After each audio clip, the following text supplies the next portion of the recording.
पूछी जाती हैं। तो महात्मा गांधी जी का जन्म भारत में गुजरात के एक तटीय शहर पोरबंदर में 2 अक्टूबर सन 1869 को हुआ था। और याद रखिएगा, महात्मा गांधी जी का जन्म दिवस अंतर्राष्ट्रीय अहिंसा दिवस के रूप में मनाया जाता है, यानी 2 अक्टूबर को अंतर्राष्ट्रीय अहिंसा दिवस के रूप में मनाया जाता है। महात्मा गांधी जी के पिता का क्या नाम था? करमचंद गांधी। और महात्मा गांधी जी की माता का नाम क्या था? पुतली बाई। ये जो आप इमेज देख रहे हैं, ये महात्मा गांधी जी की बचपन की ऐतिहासिक फ़ोटो है। महात्मा गांधी जी की पत्नी का क्या नाम था? कस्तूरबा गांधी। महात्मा गांधी जी के राजनीतिक गुरु भी थे, जो कि अक्सर एग्जाम में पूछे जाते हैं। उनका क्या नाम था? गोपाल कृष्ण गोखले जी। तो चलिए अब शुरू करते हैं गांधी युग के बारे में। मैं आपको बहुत ही सिलसिलेवार तरीके से सन वाइज याद कराऊंगा, क्योंकि कई लोग क्या करते हैं, हिस्ट्री को ट्रिक से याद करते हैं, पर हिस्ट्री ट्रिक से याद करने वाली चीज़ नहीं है। इसे हमें रिलेट करके चलना पड़ता है। इसीलिए मैंने बहुत ही अच्छे तरीके से आपको सन वाइज सब कवर कराऊंगा। आप बस इसे ध्यान से, कंसंट्रेशन से पूरी सुने और देखें। तो चलिए आगे देखते हैं, शुरू करते हैं इसे अब गांधी युग को। तो सन 1915 ईस्वी में हम चलते हैं पहले। तो सन 1915 ईस्वी में अफ्रीका में 21 साल गुजार कर महात्मा गांधी जी भारत लौटे थे। वो वकालत की डिग्री करके वो भारत लौटे थे और गांधी जी को ब्रिटिश सरकार द्वारा केसरे हिंद की उपाधि से सम्मानित किया गया था। याद रखिएगा, ब्रिटिश सरकार ने केसरे हिंद की उपाधि दी थी महात्मा गांधी जी को।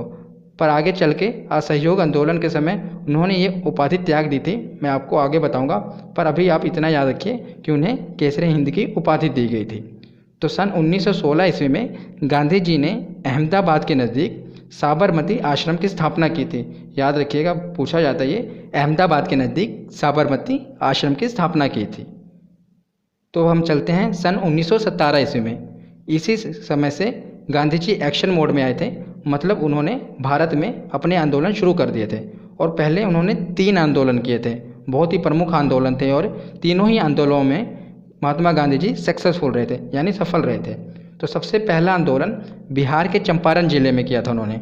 नील की खेती के विरोध के लिए, यानी जो नील की खेती पर कर लगता था उसके विरोध के लिए महात्मा गांधी जी ने ये आंदोलन किया था और सफल रहे थे। और दूसरा आंदोलन गुजरात के खेड़ा जिले में किया था, कर नहीं देने के लिए ये आंदोलन किया था और उसमें भी ये सफल रहे थे। और तीसरा आंदोलन अहमदाबाद में मजदूरों के साथ भूख हड़ताल करके किया था और इन तीनों ही आंदोलनों में वो सफल रहे थे। तो अब चलते हैं सन 1919 ईस्वी में। बहुत ही प्रमुख घटनाएं हुई थी 1919 में, ध्यान से सुनिएगा। तो 19 मार्च 1919 को ब्रिटिश सरकार ने रोलेट एक्ट लागू कर दिया। रोलेट एक्ट क्या था? इस एक्ट के तहत ब्रिटिश सरकार किसी भी नागरिक को संदेह के आधार पर गिरफ्तार कर सकती थी। अगर उसे किसी भी आदमी पर संदेह हो जाए तो बिना किसी सबूत के उसे गिरफ्तार कर सकती थी, और वो आदमी सरकार के खिलाफ कोई मुकदमा या कोई अपील भी नहीं कर सकता था। तो इसका बहुत ही विरोध हुआ, और इसका विरोध करने के लिए 13 अप्रैल 1919 को अमृतसर के जलियांवाला बाग में एक जनसभा का आयोजन हुआ। तो अमृतसर के जलियांवाला बाग में एक जनसभा का आयोजन हुआ इस एक्ट का विरोध करने के लिए। और इस जनसभा में जनरल डायर ने, याद रखिएगा, जनरल डायर ने गोलियां चलवा दी। निहत्थे लोगों पर जनरल डायर ने गोलियां चलवा दी, और सरकारी रिपोर्ट के अनुसार 379 और कांग्रेस समिति के अनुसार लगभग 1000 व्यक्ति उस समय मारे गए। तो ये जलियांवाला हत्याकांड कहा जाता है, जलियांवाला बाग का हत्याकांड। तो 13 अप्रैल 1919 को हुआ था। और इस समय के वायसराय कौन थे? तो लॉर्ड चैम्सफोर्ड। याद रखिएगा, लॉर्ड चैम्सफोर्ड इस समय के वायसराय थे, पूछा जाता है ये एग्जाम में।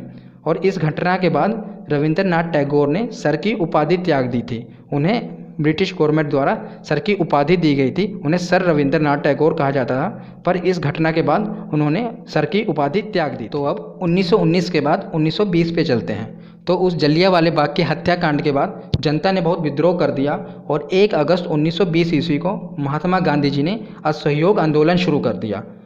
असहयोग आंदोलन ब्रिटिश सरकार के खिलाफ किया उन्होंने। और 5 फरवरी 1922 ईस्वी को, याद रखिएगा, 5 फरवरी 1922 ईस्वी को गोरखपुर जिले के चोरी चौरा नामक स्थान पर आंदोलनकारियों ने क्रोध में आकर थाने में आग लगा दी। तो जो असहयोग आंदोलन के आंदोलनकारी थे उन्होंने गुस्से में आकर चोरी चौरा थाने पर आग लगा दी, जिसके कारण क्या हुआ, गांधी जी ने यह आंदोलन स्थगित कर दिया, वहीं पर रोक दिया, क्योंकि गांधी जी अहिंसा के पुजारी थे। जब ये हिंसा हुई तो इस हिंसा के कारण गांधी जी ने अपना ये आंदोलन स्थगित कर दिया। ये चोरी चौरा का ये जो कांड है ये बहुत ही प्रमुख और महत्वपूर्ण है, आप इसे याद रखिएगा। ये कहाँ पर हुआ था? गोरखपुर जिले में हुआ था। तो उसके बाद हम चलते हैं 1923 ईस्वी में। तो 1923 ईस्वी में मोतीलाल नेहरू और चित्तरंजन दास, इन दोनों ने मिलकर अपनी एक पार्टी बनाई, स्वराज पार्टी। ये भारत में संविधान बनाने के लिए और भारत को आगे आज़ाद कराने के लिए ये पार्टी बनाई थी। इससे पहले भी मैंने आपको पिछली वीडियो में 3 पार्टियां बताई थी, प्रमुख पार्टियां थी, उसे भी याद रखिएगा। तो ये चौथी पार्टी बनी स्वराज पार्टी, जिसे मोतीलाल नेहरू और चित्तरंजन दास ने बनाया सन 1923 ईस्वी में। तो उसके बाद हम चलते हैं 1923 ईस्वी के बाद 1924 ईस्वी पे।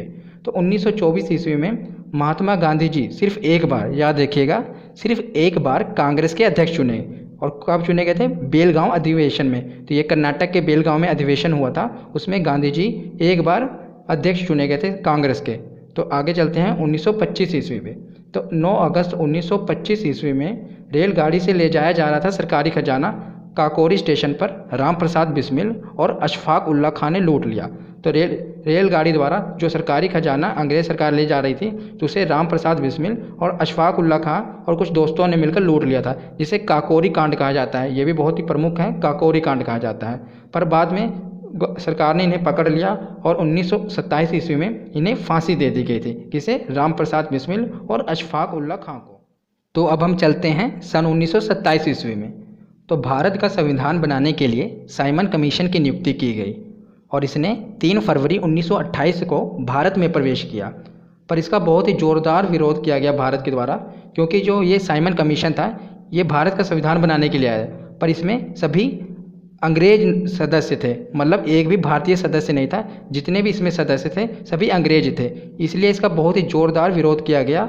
और इस कमीशन का ज़ोरदार विरोध करने के कारण लाला लाजपत राय पर लाठियों से प्रहार कर दिया गया, जिससे उनकी मृत्यु हो गई। तो याद रखिएगा, जब साइमन कमीशन आया था तो साइमन कमीशन वापस जाओ के नारे लगे थे, साइमन कमीशन गो बैक। और इसमें सबसे ज़्यादा विरोध जिसका जोरदार लाला लाजपत राय जी ने ही किया था और उन पर लाठियों का प्रहार कर दिया गया, जिससे उनकी मृत्यु हो गई थी। तो उसके बाद अब हम चलते हैं 1930 ईस्वी में। तो 1930 ईस्वी में 12 मार्च 1930 को गांधी जी ने 79 समर्थकों के साथ साबरमती से लेकर दांडी तक 322 किलोमीटर की पैदल यात्रा की थी। याद रखिएगा कितने? 322 किलोमीटर की पैदल यात्रा। और 6 अप्रैल 1930 ईस्वी को दांडी में नमक का कानून तोड़ा। तो याद रखिएगा, दांडी जो यात्रा है यहीं से कहाँ शुरू की गई थी? 322 किलोमीटर की पैदल यात्रा थी 79 समर्थकों के साथ। ये कब की गई थी? 1930 ईस्वी में। तो अब हम देखते हैं गोलमेज सम्मेलन। बहुत ही प्रमुख और महत्वपूर्ण ये सम्मेलन था। तो 1930 ईस्वी से लेकर 1932 ईस्वी तक 3 गोलमेज सम्मेलन किए गए थे। ये गोलमेज नहीं, गोलमेज है। तो 3 गोलमेज सम्मेलन किए गए थे और इसमें भारतीय संविधान लगभग 40% पूरा हो गया था। 3 गोलमेज सम्मेलन में भारत का जो संविधान था वो लगभग 40% कंप्लीट हो गया था। और याद रखिएगा, तीनों गोलमेज सम्मेलन में भीमराव अंबेडकर जी ने भाग लिया था। तीनों ही गोल सम्मेलन में वो उपस्थित थे, क्योंकि इसमें भारत का संविधान लगभग 40% कंप्लीट हो गया था। आगे चलकर वो पूरा कंप्लीट हुआ, मैं आपको बताऊंगा। उसके बाद अब देखते हैं 1935 ईस्वी। तो 1935 ईस्वी में भारत सरकार सुधार अधिनियम पारित किया गया, जिसमें सांसदों की सीटें निर्धारित की गई। पर इससे जो मुस्लिम वर्ग था वो काफ़ी निराश था, वो इससे संतुष्ट नहीं था। इसीलिए 1940 में आगे चलकर मोहम्मद अली जिन्ना ने अलग पाकिस्तान बनाने की मांग कर दी। मोहम्मद अली जिन्ना ने असंतुष्ट होकर अलग पाकिस्तान बनाने की मांग कर दी। और ये भी बहुत महत्वपूर्ण है, याद रखिएगा, जो पाकिस्तान का नाम है, जो ये पाकिस्तान शब्द है, ये किसके द्वारा दिया गया है? तो ये चौधरी रहमत अली ने दिया था। पाकिस्तान नाम चौधरी रहमत अली ने दिया था। ये बहुत बार एग्जाम में पूछा गया है। तो 1940 के बाद अब हम चलते हैं 1942। तो 1942 ईस्वी में गांधी जी ने भारत छोड़ो आंदोलन की शुरुआत की थी।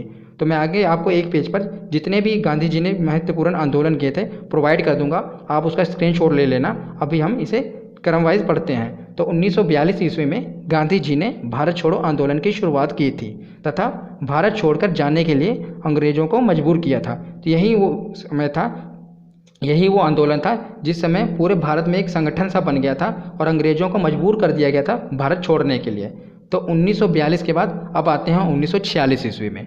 तो 1946 ईस्वी में कैबिनेट मिशन में, तो इस मिशन के अंतर्गत भारत का जो संविधान था वो पूरा बनकर तैयार हो गया। तो 1946 में भारत का संविधान पूरा बनकर तैयार हो गया। और 1947 ईस्वी में लॉर्ड माउंटबेटन भारत आया और लॉर्ड माउंटबेटन योजना के अनुसार भारत और पाकिस्तान दोनों अलग अलग देश बना दिए गए और दोनों ही देशों के बीच में एक सरहद रेखा खींच दी गई और दोनों देशों को बांट दिया गया। और भारत पाकिस्तान की जो रेखा है इसे क्या कहा जाता है? रेड क्लिफ रेखा। तो जो भारत पाकिस्तान की रेखा है इसे रेड क्लिफ रेखा भी कहा जाता है।